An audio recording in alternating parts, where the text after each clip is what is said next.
Phenomenal cosmic power. Itty bitty living space. Welcome back, ladies and gentlemen. Today, we have a different little treat for you. We're going to be playing using the mod Mini Base. Mini Base was created by Persepolis. At least that's my best guess at a pronunciation. They also credit a few more people if you go to the mod's homepage. So a shout out to all of them for what I'm sure is going to be a fun playthrough. Now, full disclosure, this is not the first time I've used Minibase. In fact, I did one of these runs before I was even a content creator. That's how long this mod has been around. And there's a couple of reasons why I wanted to do another playthrough on it. First, because it's been so long since I've played without the DLC. Second, we've had a lot of requests to add a little bit more non-DLC gameplay on the channel. So here we go. I'm assuming many of you, when you launch the game, you're already in spaced out mode, so you're gonna have to do a few things. First, deactivate the DLC. It's gonna tell you you're gonna need to restart. Wow, it has been a long time since I've seen this screen. And on the mod homepage, Persepolis even goes on to say that this mod has not yet been updated for the Dreams update. Now, because the mod has not been updated, we're gonna have to load in an older update to create the map. But once we have the map created, we'll then be able to play on the most current version of Oxygen Not Included. So bear with me just 1 second. You're going to need to go into your Steam library, right-click Oxygen Not Included, go to Properties, then down to Betas, and under the drop-down box that says select the beta you'd like to opt into, go down to the Public Previous Update, click it, you'll go through a quick download, and then you'll be able to launch the game like normal. And once you do relaunch, you're going to be given this message. You're going to need to click Play Old Version, and then you'll be back here at the main menu. The second thing you're going to have to do is go to your mods pane and then enable the mini base mod. Once again, you're going to have to restart, but once you get back, you're going to have an options button here. I always love it when mods have little options like this. Now you can mess around with a lot of these options. For instance, you can change what kind of vents and geysers appear, how easy it is to get to space, how many resources are on the asteroid by default, even the height and width of your mini base. Now, by default, the mod's been tuned to have the care packages drop every 2 cycles. I'm not exactly sure how I feel about that, so I'm going to actually set that to 3 and leave everything else defaulted. Although, it might be a good idea to play with it on the every 2 cycle timer just to give you more access to more materials. With all that being done, we can hit OK, close, and then go right into new game. Of course, we're doing survival, and when you get to your destination screen, if you clicked 1 over to the left, there's your beautiful mini base. We'll randomize the seed a bunch, and then hit start game. For our starting dupe selection, I went with dupes with plenty of interests. Because I don't plan on slamming too many dupes inside this small colony, I wanted to make sure each dupe was as versatile as possible. We've gone with a digger who's good at supplying and operating, a rancher who can also do some tidying and cooking, and our researcher who can also do some operating and tidying. Once you load up into the world, just go ahead and zoom out a little bit. That's right, this is it. This is the entire colony. What's the word for smaller than a normal asteroid? Is there a mini asteroid name? So I suppose asteroid's still fitting, because Google tells me that what's smaller than an asteroid is a meteoroid, except they're normally pebble-sized objects. And the first thing we're going to do now that we have the world built and saved is we're going to get back into the most up-to-date version of the game that'll have the bug fixes and the quality of life improvements that you've come to love and expect. So we're going to save it, go back to our Steam library, back into properties, back into betas, and click none. Once again, the game will download a quick update, and then when you load into your game, everything will be just like it was. So I know that was a little bit of a task getting it going, but at the minimum, now that you've seen me do it, you'll be able to do the exact same thing and play your own mini base colony. Alternatively, you could just join our Discord, because I'll have this Cycle 1 save in our Colony Saves channel, and you can just download the save game from there. So just like any other normal colony start, you want to take a lay of the land. What's different about the mini base mod is the whole thing comes revealed. Looking at it, it looks like we have 1 vent or geyser here. I expect this is a polluted water vent based on the options we saw earlier. And then this one is the big unknown. But it's important to note,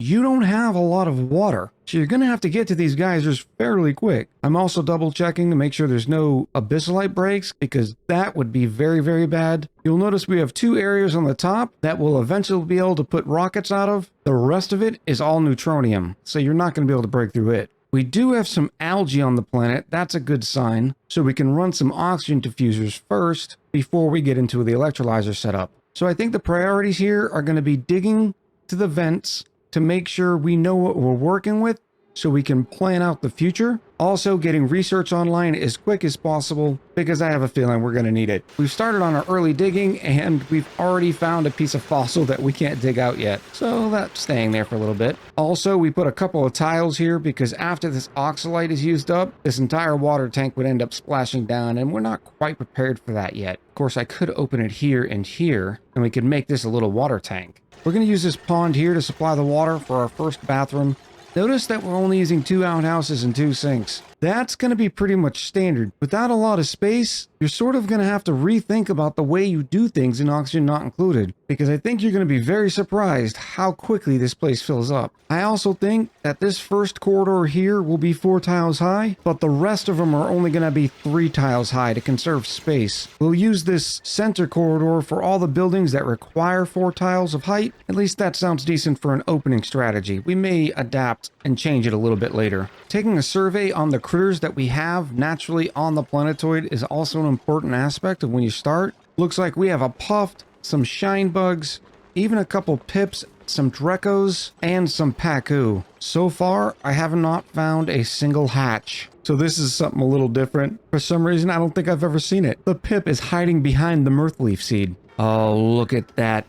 You beautiful thimbleweed seed, you. This is a lifesaver, because with this thimbleweed seed, it means we will be able to run pips. Sure, they'll eventually turn into cuddle pips, but that's not too bad either. But more importantly, it's going to provide us with a sustainable source of dirt. Not as good as the standard, because your standard pip will eat 0.4 units of thimbleweed per cycle and give you 20 kilos worth of dirt, whereas the cuddle pips eat more of the thimbleweed at 0.5 units, but only provide you 12.5 kilos. We might still be able to get enough pips to keep the pip ranch going, because yeah, while they eat thimbleweed, the chance of laying cuddle pip eggs goes up. It doesn't mean that their chance of going to pip egg goes to 0. We're gonna have to figure out what the best way is to work with that. Nearing the end of cycle 1, we have some bathrooms set up, we have 2 cots, and we have our research station. Poor Gossman ended up sleeping on the floor. Ooh. That reminds me, welcome to the colony, Jason Stewart, our digger, Kudwati, our researcher, at least I hope it's Kudwati, and Squishat, our rancher cook. Being that we're only going to be having 2 bathrooms in here at a time, I think we are going to limit the schedule, for now, to 2 dupes per. You can get away with having 1 or 2 more duplicants on the same shift than your number of bathrooms, but this just makes it easier. Now for research, I think we're going to go directly into basic farming, into meal prep, as we need to get some crop planted as soon as possible. We've also started digging down through here. We're going to figure out what this vent is for sure, and this vent here. And although we only have 8.5 tons of algae right now, there is a fair bit left on the asteroid, so we can feel confident enough running an oxygen diffuser to start off with. Well, there's our confirmation. It is a polluted water vent, and it is the 30-degree variety. That's not too shabby. Oh, there's a hatch. Hello, little buddy. How would you like to make some coal? This vent here ended up being an oil reservoir. Somewhat handy and will give us some options. Now that I'm thinking about it some more, that means we might be able to go into petroleum for a petroleum rocket, and then we'll be able to get even more polluted water once we run it through a petroleum generator. Although heat management might be an issue. I don't know. Let me know what you think in the comments below. The bad news though, when it comes to the hatch, we don't have much to feed it. Yeah, we have 7.5 tons of sedimentary rock and 22 tons of sandstone, but that's all the raw minerals we have if we went down the route of stone hatches. Maybe this is a good use for sage hatches. Next up on research, we're going to go into power regulation to get the jumbo battery, and since we're there anyways, we're going to grab internal combustion. From there, we'll go into advanced research. Something glorious is happening that I haven't seen in quite some time. It's the beautiful base game, meteor showers. Yes! Rain down with all that beautiful material. And look at all this filtration medium. It's a little warm at 285 degrees, but we can make that work, right? Our first printing pod is up here in the middle of cycle 3, and here's another surprise for you with the mini base mod. You're only given the option of 1 duplicant and 3 pieces of material. Now we're going to be picky about our dupes, so I don't believe Nicola here is going to make the cut. And while I'm always super excited to put some dupes in a pom-pom knit sweater, for the longevity of the base, I think we need to take the brine. You never know when we need another liquid type. And right now, we only have access to water, polluted water here, and then oil over here. Now, I would unearth this and start the analyzing process, but remember, none of our duplicants have field research. And without field research, they can't do the geographical analysis. Of course, I could just start collecting all that water now and just letting it pump out. It is only 30C, which is not too bad. It would drown the hatch though, and right now we don't have an ability to move it, so I think we're just going to hold off for now. And in typical Echo fashion, I have forgot to deal with this, so we're going to lock this up immediately and then try to figure out a plan to drop this. So it's never good when out of your 3 tubes, 2 of them have hypothermia because they keep walking back and forth through this water. But we have a plan. We've put up a wall here and a small wall here, and we're going to break this one open and a couple of these open. And hopefully all this water and these pacu will end up in here. We don't want to kill the pacu because that also might be a source for some dirt. We could take the polluted dirt and compost it here. We're going to be throwing a compost in the back of the bathroom to be able to take care of the polluted dirt here in the early game before we get plumbed sinks and toilets. Well, here goes nothing.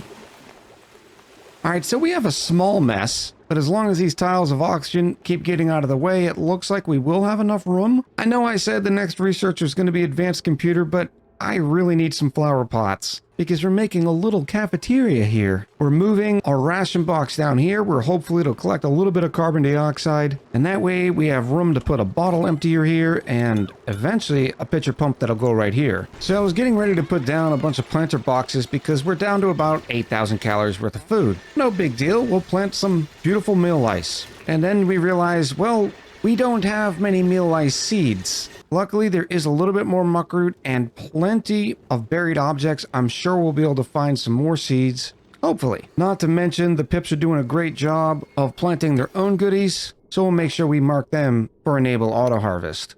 Actually, on second thought, instead of just letting them wild grow and them taking 12 cycles, I think we're actually going to dig up the seeds and plant whatever we can. Our first skill points have come in. Jason has earned the hard digging hat, and Kudwadi has earned advanced research, so now we can start using a supercomputer. Okay, there's something wrong with this picture. Why are you doing research there, Jason? Apparently we already got to set some priorities around here. We're actually going to pause on research now and not worry about that supercomputer. I really need to start worrying about calories. We've just now gotten our 4th millwood seed going in, although there is more muckroot and everything hiding around here, so we're going through and digging up all the buried objects we can. Right on time here in cycle 6, we have a new printing pod, and look at this. I'm very excited about sand. I like hatchlings just as much as the next guy, but I can't pass up 4,800 calories of muckroot. Oh, sweet Randy, look at this. It's an arbor acorn. We can run the Pippy boys. This mini base has a lot of features, let's be honest. We've managed to find 3 blossom seeds, so I think that takes precedence over where this pitcher pump and the bottle emptier are. And those 3, if we cook them into gristleberry, will be enough food for 1 dupe. Now this one's a complicated decision. Squishat has their first skill point. I kinda want to go into improved farming just so we can get to critter ranching.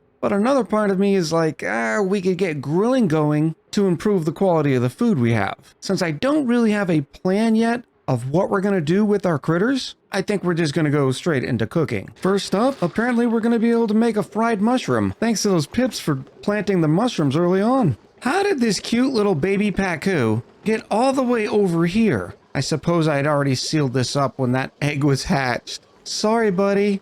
Not much I can do about it right now. Since the sign bugs didn't want to cooperate, we're going to end up moving our research station and a few other things around to maximize the usage of light to grow as many bristle blossoms as we can. I think that goes for the manual generator as well. We're going to put the manual generator down here and the research station somewhere over here. That looks good. On the food front, we're down to about 5,000 calories of muckroot, but some of our first crop of mealwood's coming in, so we need to make sure we set our consumables right. We're going to remove the ability for the duplicants to eat meal lice and bristleberry. Third printing pod, unfortunately, Steve's not going to make the cut. Not enough meat and potatoes to Steve. And considering that we have an ability to make snazzy suits, and we'll have an infinite supply of reed fiber with the Drecos, I think we're going to go with something we don't have an infinite supply of, and that's sandstone. But I think that's a great stopping point for this first episode. I know in the beginning we had to do a little bit of configuration, but all in all, I think we had some great progress today. To start off with, we've dug out about half the map. We've discovered our polluted water vent and our oil reservoir. We've started combining some of our water sources, got some early crops planted with the meal lice and the bristle blossoms. And I don't mind staying on the bristle blossoms for a little while because they only take water, and we have an infinite supply of it. The issue is going to be the dirt. So I think next episode,